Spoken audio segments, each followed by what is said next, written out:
Welcome to my November review, and for you Scorpios this is a very important month because we have the Sun, Venus and Mercury all in your sign making very important aspects. But to start with, we have Mars, your ruler, being retrograde in your 8th house. This is a time to work on your tact and diplomacy with others. This is a time while Mars is retrograde to work on self-discipline and also to involve yourself in metaphysical and spiritual pursuits and any organisations that promote those type of things. We also have a very strong feminine influence at the start of this month because we have Pallas Athena making a positive aspect conjunction with the Black Moon Lilith. Now these are coming together in the 9th house. The 9th house is the house of our beliefs, so it could be this is a time when your beliefs may be challenged, or you need to stand up for your beliefs. But Pallas brings wisdom and fearlessness with this aspect to the table, and also with the Black Moon it's a power shadow side. So you could find that something or some belief or something requires you to stand up, and there may be part of you that comes up to the surface that you don't recognise. This is good because you can develop this now.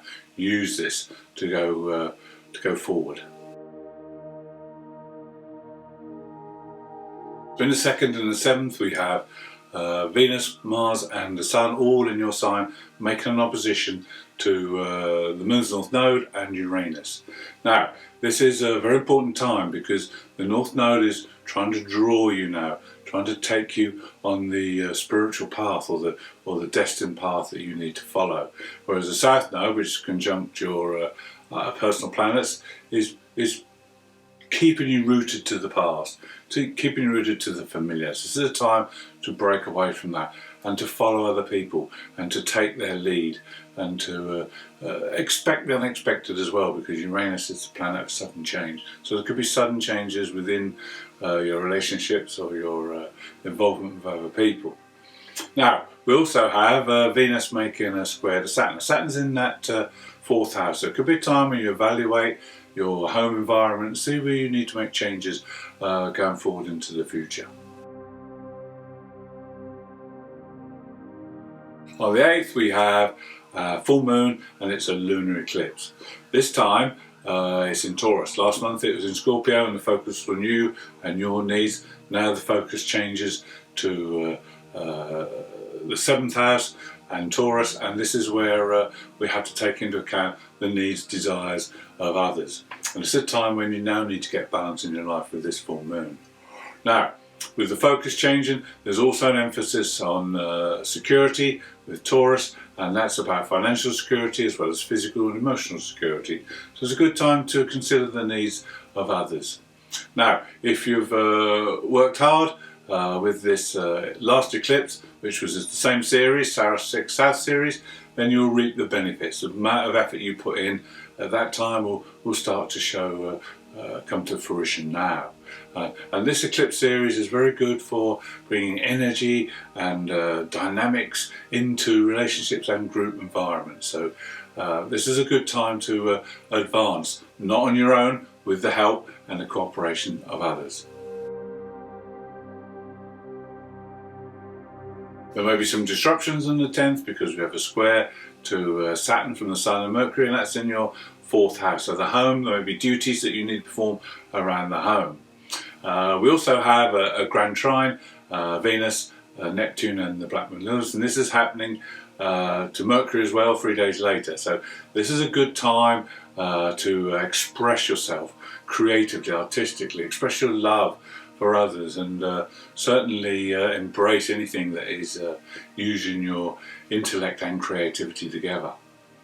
Then we have Venus making a positive aspect to Pluto, and this always brings intensity of desires into any relationship. There's also great passion when these two come together. On the 14th, the Sun makes the same grand trine aspect. It's a good time to look at where you are, look at the bigger picture, see where you intend to go as well in the future, and start planning things. It's a time to dream big, think about things to come. Then on the 15th we have Venus and Mercury together, and they stay together for 10 days. They start off making a positive aspect to Jupiter, and this is very fortunate. This is good for any love, any finance, and any creative pursuits as well. Then they stay together and they move into Sagittarius. This is your second house. So then the focus will change to finances. This is a good time to start putting any budget plans or any financial plans into place, because the sun will be following through shortly. So if you start to plan early, then you'll reap the benefits quicker. On the 18th, the Sun aspects Pluto. This is great for changing your immediate environment and thinking up new ideas, with Pluto being in that third house of communication and intellect. And then put it to good use. Start making changes. And on the 20th, we have a very fortunate aspect. This is probably the best aspect of all. The Sun making a trine to Jupiter. This is good for just about anything. But Jupiter being in that 5th house is also great for socialising and mixing with friends. And maybe it's time to start learning new things as well. Jupiter's going to be very active soon, so it's a good time to put that creativity to good use.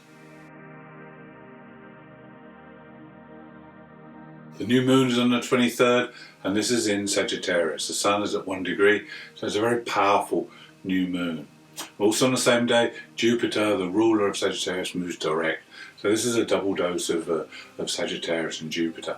This is very powerful. This is a time when you can renew your power of adventure and maybe start to broaden your horizons, expand your horizons, and look now at the bigger plan. We asked you earlier to take note of where you were, take stock of where you were in life. Now it's time to dream big and push the boundaries right out so that you can explore the world around you. The new moon is also good for starting new enterprises, and with the new moon in the 2nd house, it's good for any financial enterprises at this moment in time. It'll be a good thing to start. That's why we asked you to start planning and budgeting, because the more you can get ahead, the better it will be, because you need to take full advantage of this new moon over the next 2 weeks. And also Jupiter will be moving into your 6th house. This is the house of work and your everyday routines, so there'll be a strong emphasis of opportunity in this area coming up. On the 25th, we see the coming together of an aspect between Venus, Mercury and Chiron. Now Chiron is a healing planet. He's in the 6th house. This is the house of your routines, your health, diet, exercise. So if there are any wounds to be overcome there, this is the time to do it. And Mercury will give you the voice to talk about these things, and Venus will give you the desire to overcome them, put them behind you and use them to motivate you going forward into the future. Then on the 26th, we have an aspect between Mars and Saturn, but Mars is retrograde, so it's time to work behind the scenes. It's time to concentrate on things, make plans ready for the future. When Mars goes direct in January, you need to be ready, have everything planned, what you're going to do and where you're going to do it. We also have, finishing off this month, Mercury making an aspect to Mars and Saturn. So again, it's time to use your intellect, use your communication to plan things and get things ready. Ready for that push forward when Mars goes direct next year. Thanks for tuning in. I hope you've enjoyed the November review.